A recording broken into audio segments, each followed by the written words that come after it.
Guys, welcome back to my channel. তো এখন অবধি বুঝেই গেছে ওই ব্লগটা কিসের থাম্বনেল দেখে, বাট চলো তোমাদের সাথে শেয়ার করি পুরো ব্লগটা। তো প্রথম দিন আমরা গেছিলাম ক্রোমাতে। ফার্স্টে আমি আর বাবা গেছিলাম, ওদিন মা যায়নি।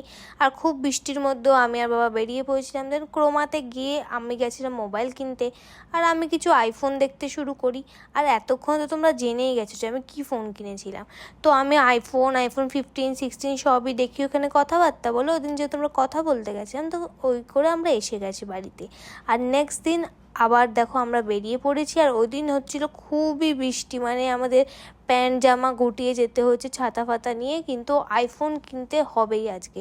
তো দেখো আজকে মাও যাচ্ছে সাথে। ফার্স্টে গেছিলাম রিলায়েন্সে, আমার একটা ফ্রেন্ড সাজেস্ট করেছে ওখানে গিয়েও দেখতে, বাট ওইখানে আমাদের সার্ভিসটাও ভালো লাগেনি, আর ওদের একটু কথা বলা ক্লায়েন্টের সাথে ঠিক লাগেনি আমাদের। অ্যান্ড দেন আমরা আবার ক্রোমাতে এসেছি, যেখানে আগের দিন কথা বলে গেছিলাম।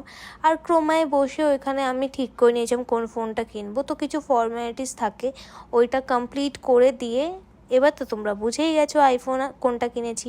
আইফোন 15 পিঙ্ক কালারটা কিনেছিলাম আমি। আর এরপর দিয়ে যতগুলো ব্লগ দেখবে সব কটা আইফোনে হবে। তো দেন সব ডেটা ট্রান্সফার করছিলাম এক মোবাইল থেকে আরেক মোবাইলে। আর তারপরে আমি একটা অ্যাডাপ্টারও কিনে নিয়েছিলাম ওখান থেকে। আর অনেকটা দেরি হয়ে গেছে বলে আমি অন্য কোথাও যেতে পারিনি, তো ডাইরেক্ট বাড়ি এসেছিলাম গাইজ। তো এইটাই হচ্ছে আজকের ব্লগ। এরপরে অনেক ইন্টারেস্টিং ব্লগ আসবে। তো গাইজ স্টে টিউন, আর আমার চ্যানেলটাকে সাবস্ক্রাইব করো।